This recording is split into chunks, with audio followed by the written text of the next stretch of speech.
basically, when we first started doing webinars, what we would do is we would have a question and answer every other webinar, and then the other one would be a topic.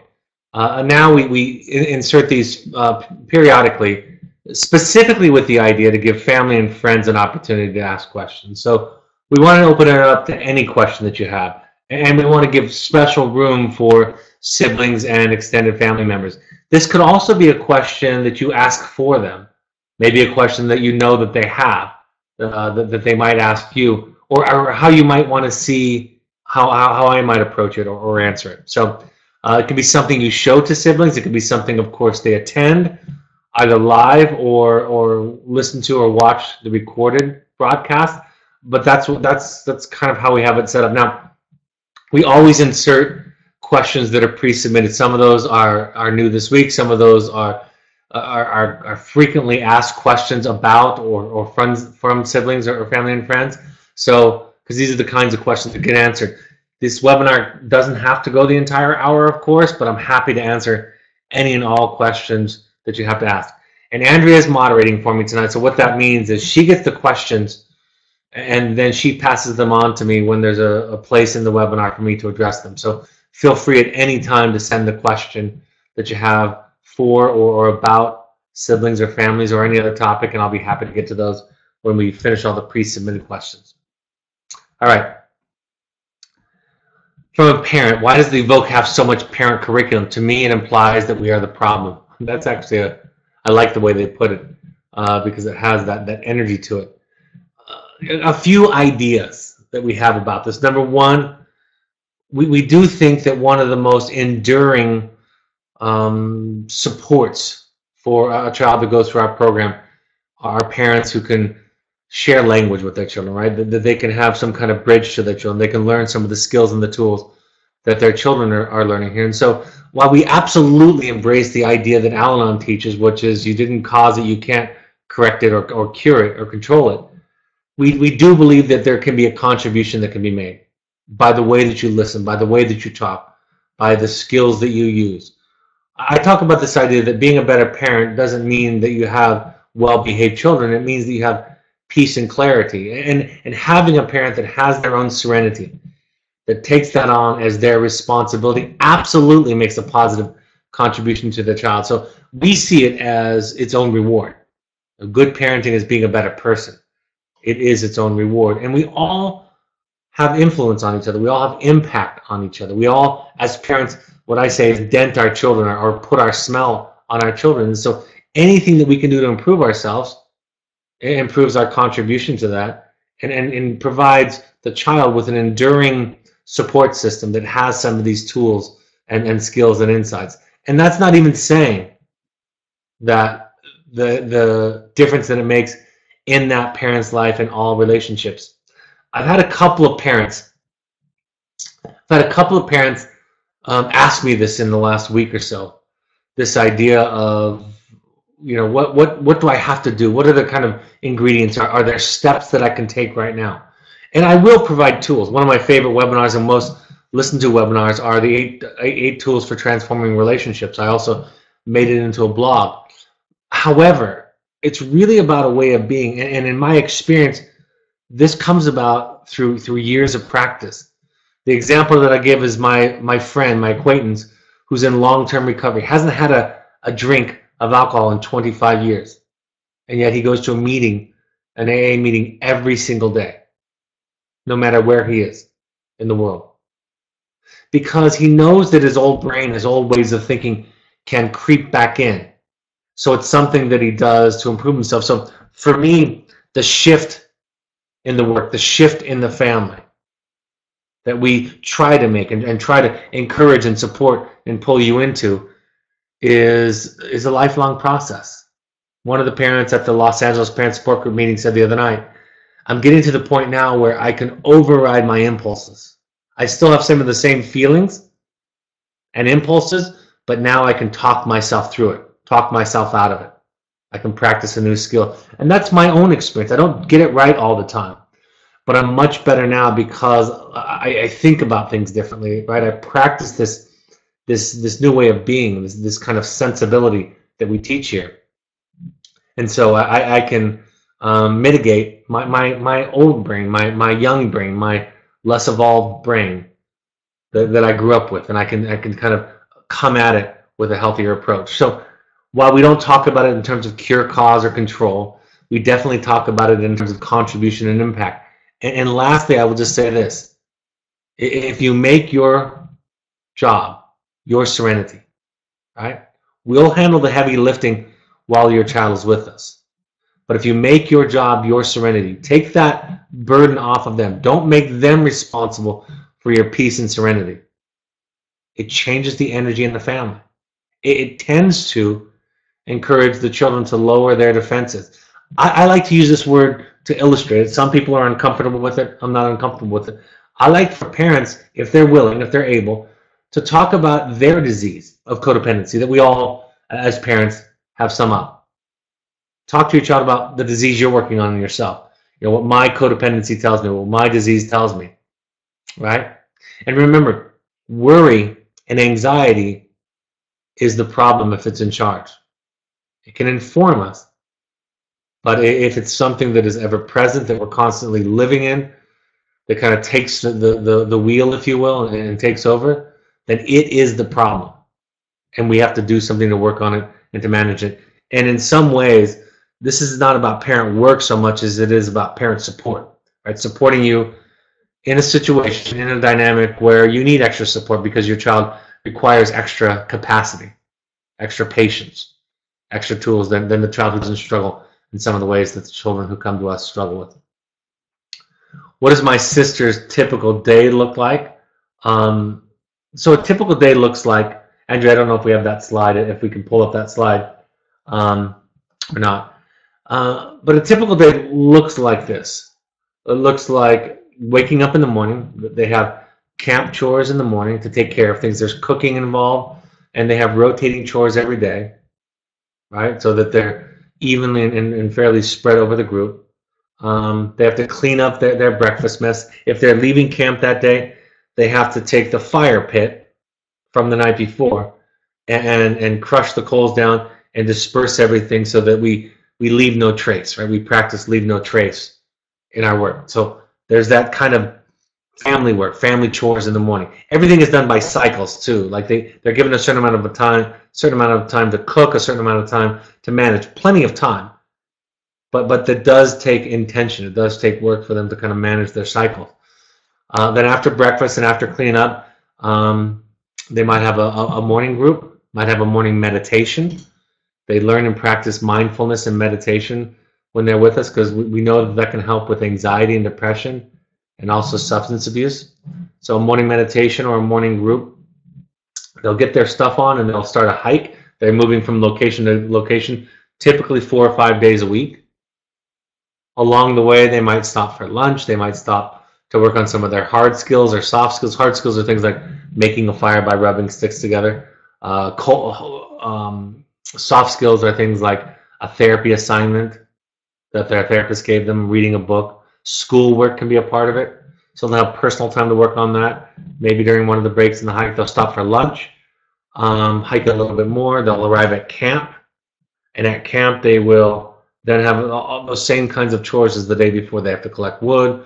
They have to make a fire. Somebody's cooking. Somebody's assisting the cook. Somebody's cleaning up. So they have all of those things going on.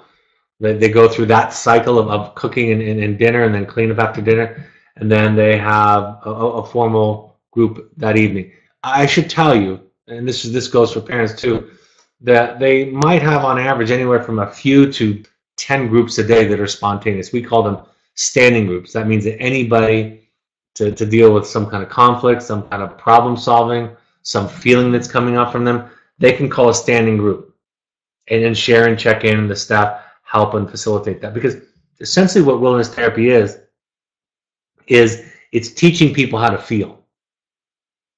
So instead of just going through the motion and reacting to life, you might have a reaction to somebody or a trigger or frustration or say something sarcastic.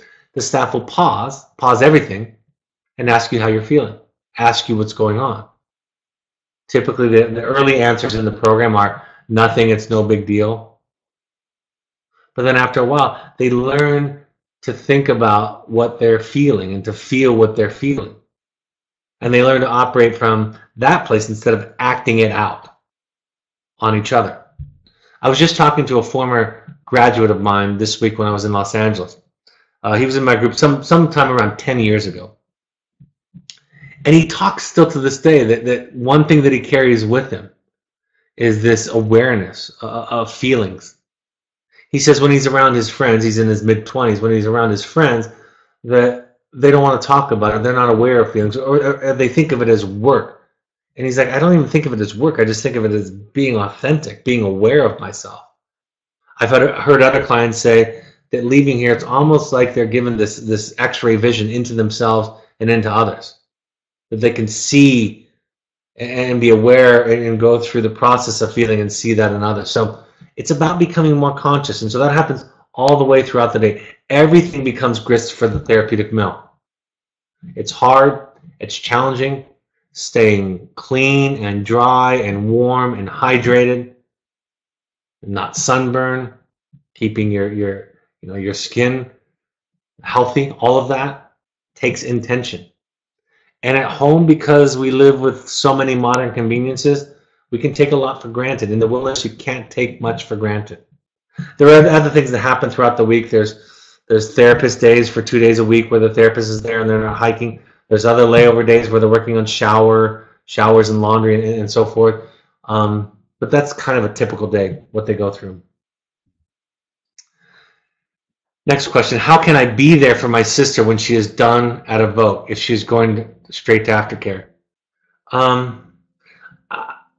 A couple of things. If you're watching this, you're already being there for her. If you're open to the idea of looking at a couple of the webinars or listening to a couple of the podcasts, here's the ones that I recommend most often. These 10 or so webinars, podcasts, they're available in both formats. Just meeting your sister halfway, right? Learning some of the skills, some of the language that she's learning. Asking her questions. If you're allowed to write her, ask her what can you do to support her in the process. But most importantly, they don't want to be alone. And they don't want to be the only one that has a project, right? The only one that needs to learn something. The best thing that anybody can do in the family is show up not knowing and learning. Not getting it perfect, but being open to the process. How nice is it for our clients, the clients that we see in the Wilderness program, how nice is it for them to be able to not be the only ones that have something to work on? When somebody else in their family, a sister, brother, parent, shows up not knowing everything, not having all the answers, not getting it all right, and starting to learn something. That's a fantastic gift. So some of the webinars, some of the podcasts, learn a little bit about what your brother or sister is learning. Maybe read one of the books that they've been assigned, see how it applies to you, or at least understand what they're going through. And then lastly, ask them what you can do. And showing up vulnerable like that is one of the greatest gifts that you can give to them. With our son away at treatment, his brother at home was not interested in talking about him or getting any updates on how he was doing. Any advice on how to help support him to get him to open up? First and foremost, I encourage parents to honor the wound, honor the hurt, honor the feeling, the frustration, whatever it is in the child. So the first thing I would do is take a step back and maybe don't try and pry him open, but rather understand why that closed position that he's taking is important to him. And for many siblings, there was a lot of pain and chaos and turmoil in the house. And for many, they feel like victims to it. Not victims in the way that we talk about a victim sense, but victims to it like it happened to them. And it was outside of their control. And this is a way of them taking back their control. So I would honor it before trying to change it. I would name it and honor it. I would be curious about it. I would try to hear from my child what this closed position served for them, and I would honor that feeling. I would lay a significant foundation or groundwork in that area, in that process, before I would make invitations. I wouldn't try to force it or press it too much. You're just provoking the defense, right? Provoking the wall to be built, to stay up. So thank you. I feel like this is a phase that my grandson will go out of, and he doesn't need to be sent to wilderness therapy. How are you able to help him more than at home with his family who loves him? That's a great question. You know, most clients in our program will say at some point, everybody would benefit from this. Everybody should have to go through this, they might even say. This is just really a curriculum for life, for handling challenges. And really what we're doing, using the old adage, we're not giving them a fish, we're teaching them how to fish adage. You know, we're teaching them how to deal. And I say this with all respect, but most of the hardest things that are going to happen to them in their life, for most of them, not all of them, haven't happened yet. So we're really giving them tools and insight and building up resiliency for them to be able to handle the challenges ahead of them. So in fact, the healthier a child is, the better they do at the program, the more they can absorb. And again, most students, most parents who come out and visit will say, everybody could do this, everybody could benefit from this. In the work that I do with parents, and I work mostly with the parents, parents will say, you know, I wish I had received some of this information earlier, or it changes every relationship in my life. So it's just about growing, right? Some have very specific, obvious, overt, dramatic symptoms. Some are less dramatic, less overt, more subtle. Maybe it is a phase, but this is a really contained therapeutic setting. It's weeks in duration, but it's years worth of therapy that people carry around. Like I said, the client I had from 10 years ago that he still carries around. By the way, this particular client I met with, when he left the program, he had some really rough times after that. Really rough times. So even though he went through some rough times, he said this to me at lunch the other day. He said, I still remember some of the conversations. I still remember when you said this. I still remember when my parents came out. I remember what I learned. All right? And he carries that around with him today to help him in his relationships. And I hear that story all the time. So we don't think of it as problem focused per se. And if a client is more mild on the end of the continuum, then they just do better in the program. Then they get more out of it. And they're more equipped to be a better human, right? Employee, boss, partner, right? Student, anything. How is the length of stay decided? How do you know when my brother is ready to leave? It's not a simple matrix, right? It's not like you accomplish this, because some children come in farther along than others. Some children, when I say children, I'm talking about anybody that's a child of their parents. You know, we have clients from 13 to 30 and some even above that. But when clients come in, it's a discussion. It's a dialogue. It's what are our objectives? So for some, we want them to accomplish specific objectives. For some, we want them to stabilize. For some, it's about making an assessment and preparation for aftercare. For some, this is the majority of, or almost completely all of the treatment they're going to get that's residential. And so it's not so simple that if you do so well, this well, you leave, because some might stay longer that are doing well. Some, because of their age, are going to stay shorter. So you're having a dialogue. You know, the parents, in the case of adolescents, they decide length of stay. In the case of adults, it's more of a dialogue amongst everybody, right? Parents can set boundaries about what they will and won't support, but the young adult has to buy into it, right? They can leave the program anytime they want to. So that's a little bit trickier, because there's another cook in the kitchen, if you will, right? The child themselves, the young adult, the adult themselves. So it's a complex thing. The therapist makes recommendations. Even my length of stay with a given client changes based on what's going to happen afterwards. Right? If they're going to go to a therapeutic school or program, I have a different opinion about what we need to accomplish here. If they're going to go home or back to college, I have a different opinion. And then I make those recommendations to the parents. And in the case of adolescents, they choose how long it goes.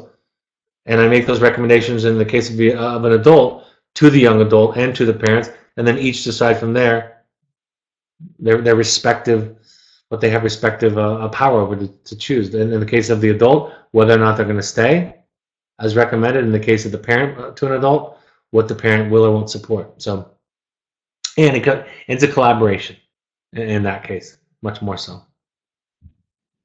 All right, live questions. How do we respond to family members that are family and friends who ask, "Can we write him?" How do we know they won't write something that's detrimental to the ongoing therapy? First of all, we ask that all letters go through the therapist, so they don't just send them straight to the child, right? That they're given to you, and that we have a very clear kind of portal, right? Also, the therapist is going to read that with them, right? Going to ask questions. But for the case of working, we want it to go through you and through the therapist. And we start off with just parents, sometimes siblings, and then the circle gets wider and wider. And in some cases, some of the things that people write are not ideal.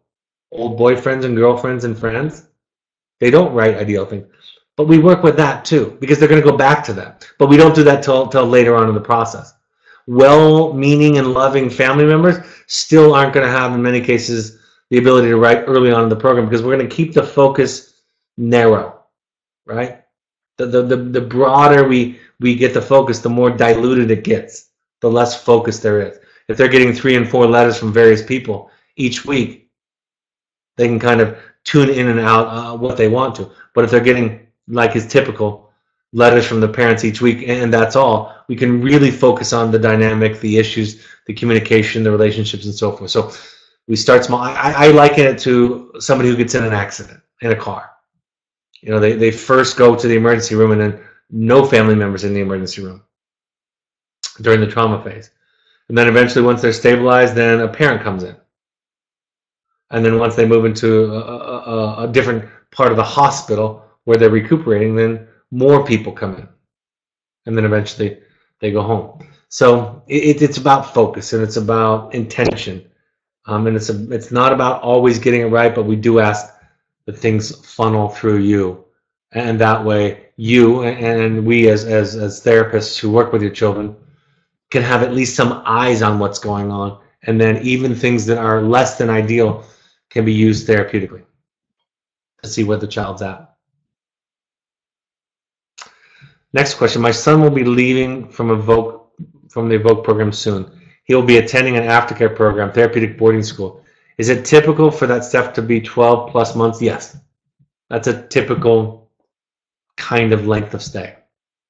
So, I'll say something about it because you didn't ask a follow-up, but I just want to just highlight this idea that length of stay has a really high correlation to success and maintenance. And when we started our program in 1998, we had worked at a wellness therapy program before that. Part of what we realized through experience was that follow-up and aftercare was beneficial. Theoretically, I want to be clear about this. Theoretically, in my mind, I thought, especially because the changes were so dynamic in wilderness, that going home sooner rather than later was a good idea. But then I saw the challenges to maintain the gains that were realized in wilderness was overwhelming for a lot of people. So yes, that's a typical length of stay. And our opinion on that, my opinion on that, comes by experience, not from a theory. My theory tells me otherwise. But my experience tells me that tends to be the best option. And I'll just tell you this. When I compare clients and students that go on to therapeutic aftercare programs, like the one you're considering, to those that are coming home, the ones at home aren't necessarily happier. They're just not. Yeah, the ones that go away to schools often say, I wish I could go home. Absolutely. But it's not easier at home. It is harder at home for everybody. So it's about support. It's about maintaining gains, and our experience tells us that's a very common and typical length of stay that you asked about, 12 months. What do the therapists do when my brother feels sad? That's a great question.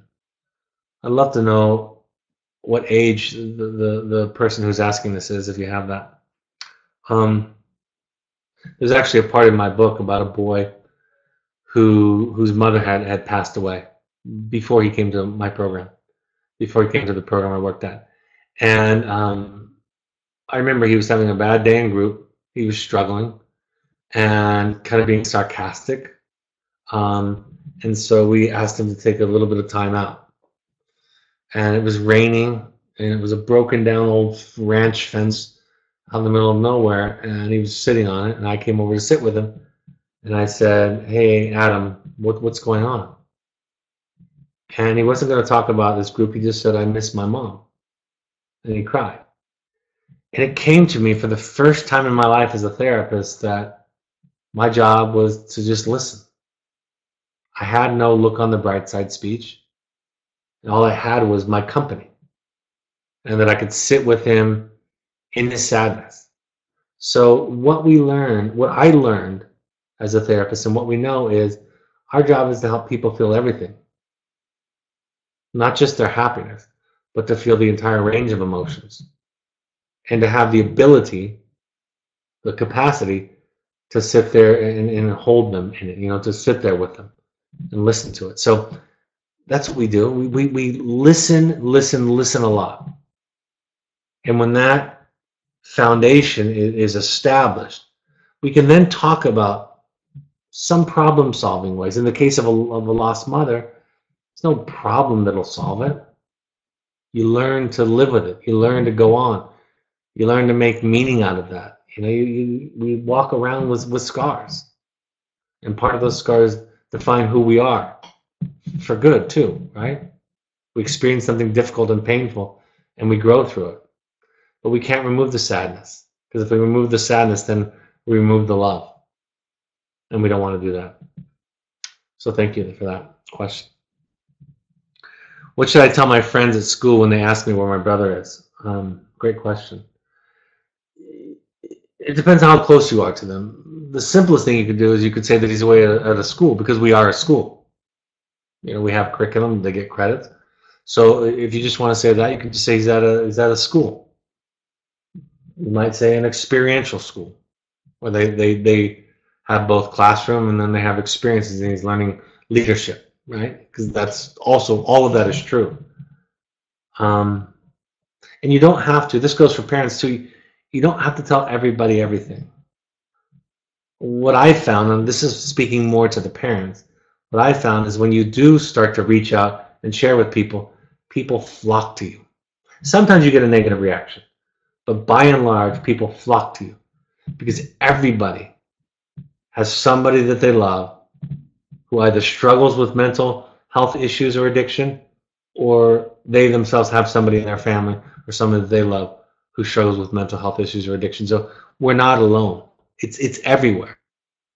So you can just talk about a school or an experiential school, or a school mixed with some leadership skills, or for all of you, when you're willing to take the risks with some people, you can put that out there. I talk about my own therapy overtly. Like, I've been in therapy with this therapist that I have now for 18 years and going on 19, and I don't have any plans to stop, because it's a regular part of my practice, just like, well, I go to the gym 3 times a week with a trainer, right? It's what I do. So that's another thought. Does anyone ever finish the Evoke program but then later feel the need to come back again? Absolutely. Sometimes they feel the need, sometimes their parents feel that they feel the need. I should tell you that about, at any given time when we take estimates, about 25% of our field guides are former students and clients. So there's a drawback to it for sure. I had somebody come just recently that did a leadership kind of internship in the program. I have somebody who came back for a kind of a refresher and wants to come back again for another one. During the Christmas break, during the winter break. So it really can be um, anybody's opportunity to refresh.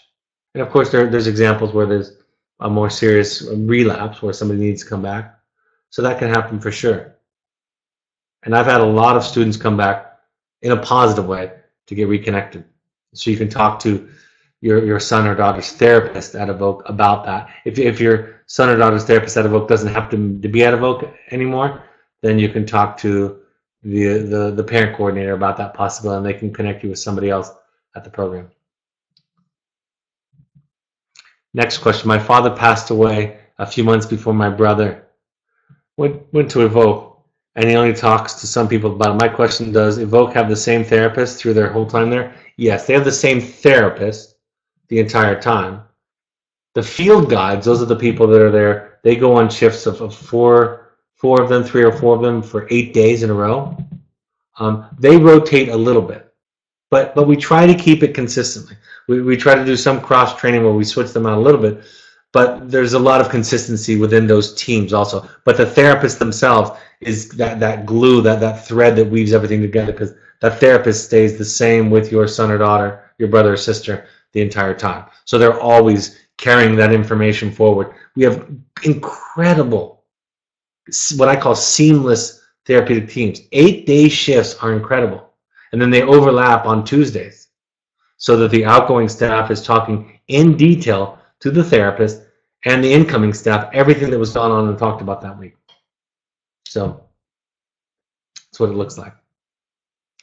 All right, I'm going to just go through a couple of upcoming events and announcements, and then if you have any more, happy to take any questions before we wrap up. We ask all parents to go to 6 12-step meetings while their child is with us.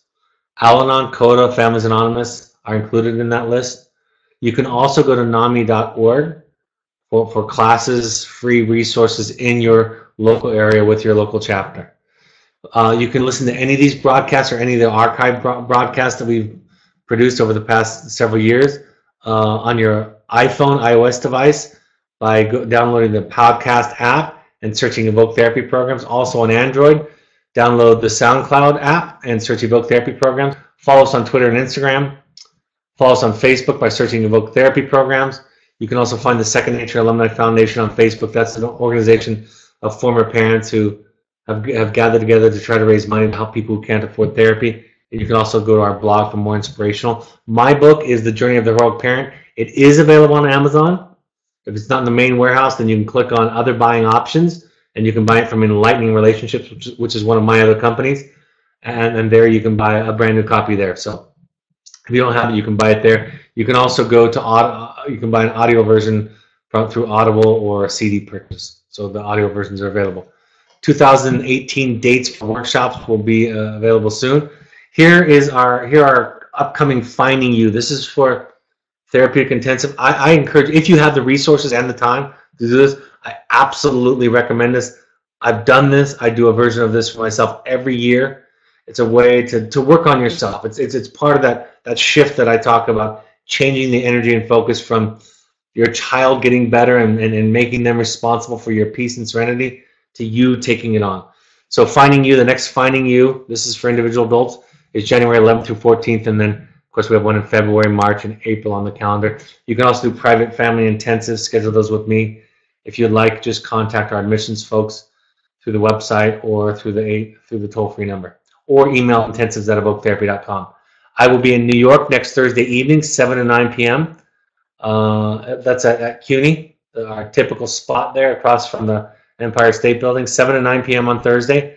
I'll be in the Bay Area. This is a special parent meeting, January 10th, 6:30 to 8:30. So I'm actually presenting in conjunction with a local program up there. So we're inviting all of you to that meeting instead of hosting our own. So you're going to get together with other parents, and I'll be teaching a lesson that evening. Email Andrea@evoketherapy.com to RSVP or for more information. Evoke's Pursuits programs are available for young adults or families. It's a sober fun, it's an adventure program, international, any adventure activity, and then the therapeutic staff from Evoke taking you through it to kind of give you kind of therapy light, sober fun. All right, any additional questions? Next one is, What are the impacts of unavoidable breaks in a treatment session? My son will be coming out after 4 weeks. How do I get him to re-enter smoothly? That's a good question. What are the impacts of unavoidable breaks in a treatment session? My son will be coming out after 4 weeks. How do we get him to re-enter slowly? Really just do everything that I've talked about. You know, the webinars and the podcasts are free for life, okay? So if you get something out of them, if it makes sense to you, or you know there's something there for you, listen, make it a part of your regular practice to listen, right? It's about learning to be different with somebody. Not about fixing them, but being different with them.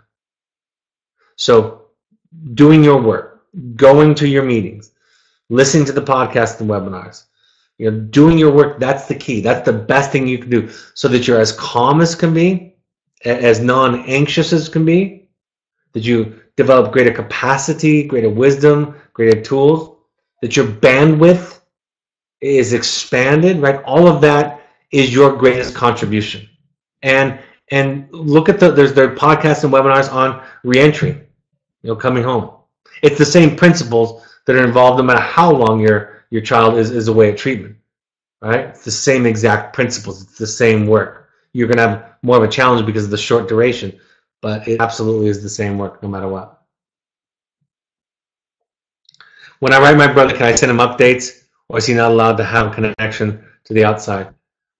That's specific to the therapist. I like them to have some connection to the outside because, you know, I want them to get back to it as soon as they're ready for it, right? I mean, part of what happens in wilderness is that you're missing home. You're missing home on the holidays.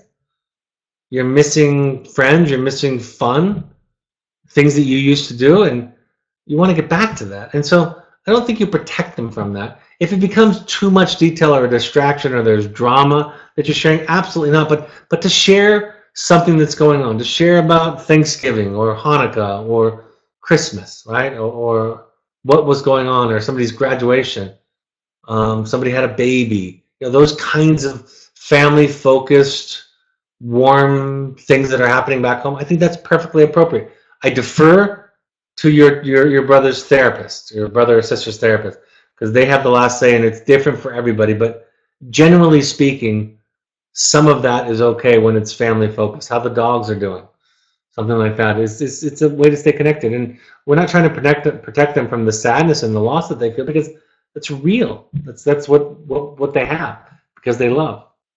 So thank you. How should we prepare for the family visit? Watch the webinar on preparing for a family visit, or listen to the podcast. So that's the first thing I would say. And there's a full hour on it. But the most important thing I say in that webinar, and I repeat this when I recommend that, is come ready to work. Don't come just ready to celebrate the reunion, right? When people do that, they walk away pretty disappointed, and they try to focus on having fun and good. They don't get honest. They don't get into it. They get let down. When people come ready to work, they usually walk away being pretty satisfied with the process. And we'd rather have you work, right? Even have a struggle with your child during the visit. We'd rather have that out here with us supporting you than not have it all happen and then go home to it or later on. So it's this idea that good is good and bad is good in terms of a visit. Some of the most meaningful and impactful visits I've ever had with a family were some of the toughest. Absolutely, for sure. So come prepared to work on yourself, to work on the relationship, to work on the skills and tools, and you'll most likely walk away having learned something or being improved by it. If you come just with the hope of celebrating, of seeing each other, that happens naturally to some extent. But if that's the kind of overarching goal, then it's going to be pretty tough. And you're going to be inclined to want things to be happy, and they're not always happy. No other questions? All right, folks. Thank you for joining us this evening. Hope this is a helpful point of contact for you. We'll have another one up and scheduled real soon. Thanks for all of your energy into supporting your child that is with us, and also helping to make that connection with siblings. with other family and friends. Have a great evening, and I'll talk to you next week. Take care. Bye-bye.